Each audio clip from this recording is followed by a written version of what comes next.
Welcome to Career Orientation Program IPSR CAST.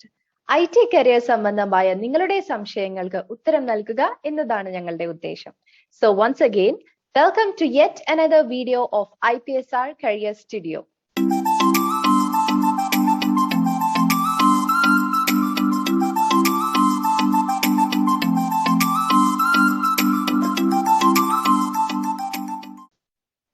IPSR CASTൽ ഇന്ന് നമ്മളോടൊപ്പം ഉള്ളത് 30 വർഷത്തിലധികം ടീച്ചിങ് എക്സ്പീരിയൻസും ഇൻഡസ്ട്രി എക്സ്പീരിയൻസും ഉള്ള ഡോക്ടർ മെൻഡസ് ജേക്കബ് ആണ്.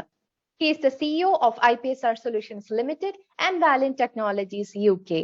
Marian College Kuttikanam MCA പ്രോഗ്രാമിന്റെ ഡയറക്ടർ കൂടിയാണ് sir. Sir, welcome to this discussion. Thank you. Ashwin Krishna നമ്മളോട് ചോദിച്ചിട്ടുള്ള ഒരു ക്വസ്റ്റ്യൻ ആണിത്. I am a BTech 2019 batch but have 11 back papers to clear. Is there a possibility to join for RHCE and get a job afterwards? ഒത്തിരി സ്റ്റുഡൻസിന് supplementary ഉള്ളവരുണ്ടാവും, അല്ലെങ്കിൽ ഒരു career gap ഒക്കെ വന്നിട്ടുള്ളവരുണ്ടാവും. അപ്പൊ ഒരുപാട് പേര് ചോദിക്കുന്ന ഒരു ക്വസ്റ്റ്യൻ ആണ്, അവർക്കുള്ള ഒരു ഡൗട്ടാണ് അവർക്ക് ഒരു ഫീൽഡിലേക്ക് വരാൻ സാധിക്കുമോ എന്നുള്ളത്. സോ എന്താണ് സാറിന് പറയാനുള്ളത്? തീർച്ചയായിട്ടും സപ്ലിമെന്ററി ഗ്യാപ്പ് ഒക്കെ ഉള്ള സ്റ്റുഡൻസ് ധാരാളം ഇങ്ങനെ ഇവിടെ അപ്രോച്ച് ചെയ്യാറുണ്ട്. അപ്പം അവർക്ക് എപ്പോഴും നമ്മളൊരു കോൺഫിഡൻസ് കൊടുത്ത് അവരെ ഒരു ജോബിലേക്ക് എത്തിക്കാനായിട്ട് നമ്മൾ കുറച്ചുകൂടെ കൂടുതൽ കെയർ എടുക്കാറുണ്ട്. കാരണം അവരെ സംബന്ധിച്ച് ഇനിയൊരു ബിടെക് ഒന്നും ചിലപ്പോൾ എഴുതിയെടുക്കാൻ സാധിക്കത്തില്ല. കാരണം അതുപോലെ കൂടുതൽ സപ്ലിമെന്ററി ഉള്ളവരുടെ കാര്യമാണ് ഞാൻ പറഞ്ഞത്. വളരെ ബുദ്ധിമുട്ടി നടക്കുന്നവരുണ്ട്. എന്ന് വെച്ചാൽ ബിടെക് കഴിഞ്ഞു, എല്ലാം പോയി, പേപ്പേഴ്സ് എല്ലാം പോയി. വളരെ ടിപ്പിക്കലായിട്ടൊരു എക്സാമ്പിൾ എന്റെ മനസ്സിൽ പെട്ടെന്ന് വന്നത് ഇതാണ്.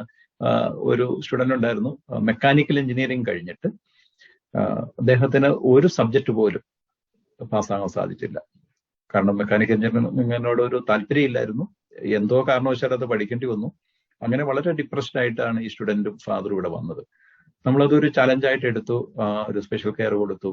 ഇദ്ദേഹം ഇപ്പോൾ വർക്ക് ചെയ്യുന്നത് ഒരു മൾട്ടിനാഷണൽ കമ്പനിയിലാണ്. സർട്ടിഫിക്കേഷൻ എടുത്തു. RHCE മാത്രമല്ല, ഒരു ആർക്കിടെക്ട് ലെവലിലുള്ള സർട്ടിഫിക്കേഷൻ അദ്ദേഹം പാസ്സായി. അപ്പം ഞാൻ മനസ്സിലാക്കിയത് എന്ന് വെച്ചാൽ വളരെ പാഷനോട് കൂടി ആ ടെക്നോളജി അത് ടേക്കപ്പ് ചെയ്തു, പഠിച്ചു.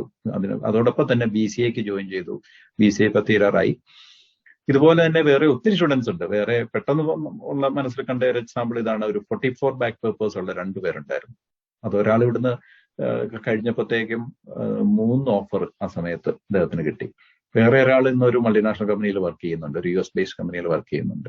പിന്നെ 20 ബാക്ക് പേപ്പേഴ്സ് ഉള്ളവരുണ്ട്. അതുപോലെ തന്നെ ഗ്യാപ്പ് ഉള്ളവരുണ്ട്, 8-10 വർഷമൊക്കെ ഗ്യാപ്പ് ഉള്ളവര്. പിന്നെ പ്രായമായവര് ചിലരുണ്ട്. അപ്പൊ ഒരാള് സിംഗപ്പൂർ സ്റ്റോക്ക് എക്സ്ചേഞ്ച് വർക്ക് ചെയ്യായിരുന്നു.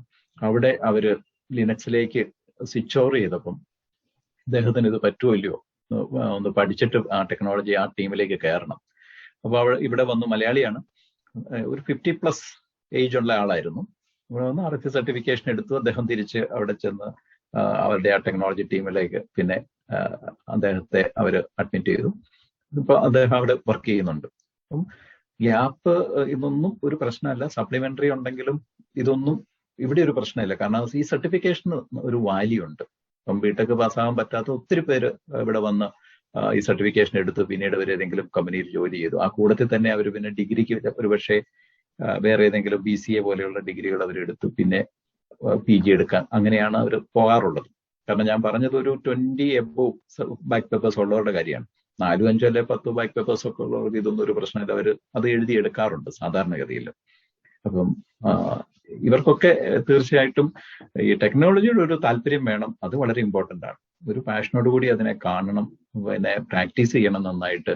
സർട്ടിഫിക്കേഷൻ എക്സാം മാത്രം പോരാ, അതോടൊപ്പം തന്നെ എക്സ്ട്രാ ആയിട്ടൊക്കെ കുറെ വർക്ക് ചെയ്ത് അവര് നിന്നാലാണ് ഇങ്ങനെയൊക്കെ സാധിക്കുക. ഞാൻ പറഞ്ഞ എക്സാമ്പിൾസ് ഒക്കെ അതാണ്. അവരൊക്കെ അതുപോലെ ഇഫോർട്ട് എടുത്ത് ആ ഒരു ലെവലിലേക്ക് എത്തിവരാണ്. Thank you so much Mendes sir. ഇതുപോലെ IT കരിയർ റിലേറ്റഡ് ആയിട്ടുള്ള നിങ്ങളുടെ സംശയങ്ങൾ കമന്റ്സിൽ ചോദിക്കാവുന്നതാണ്. കൂടാതെ വീഡിയോയുടെ താഴെയുള്ള ഡിസ്ക്രിപ്ഷനിൽ ഗൂഗിൾ ഫോം ലിങ്കും നൽകിയിട്ടുണ്ട്. അതുവഴിയും നിങ്ങൾക്ക് ചോദ്യങ്ങൾ ചോദിക്കാം. IPSRൽ നിന്ന് അക്കാഡമിക് കൗൺസിലേഴ്സ് നിങ്ങളെ കോൺടാക്ട് ചെയ്യുന്നതായിരിക്കും. ഏത് കരിയർ ചൂസ് ചെയ്യണം എന്ന് നിങ്ങൾ കൺഫ്യൂസ്ഡ് ആണെങ്കിൽ താഴെ കാണുന്ന നമ്പറിൽ വിളിച്ചാൽ ഫ്രീ കരിയർ കൗൺസിലിംഗ് കൂടി ഞങ്ങൾ നൽകുന്നതാണ്. So thank you all for watching this video. See you in the next episode of IPSR CAST.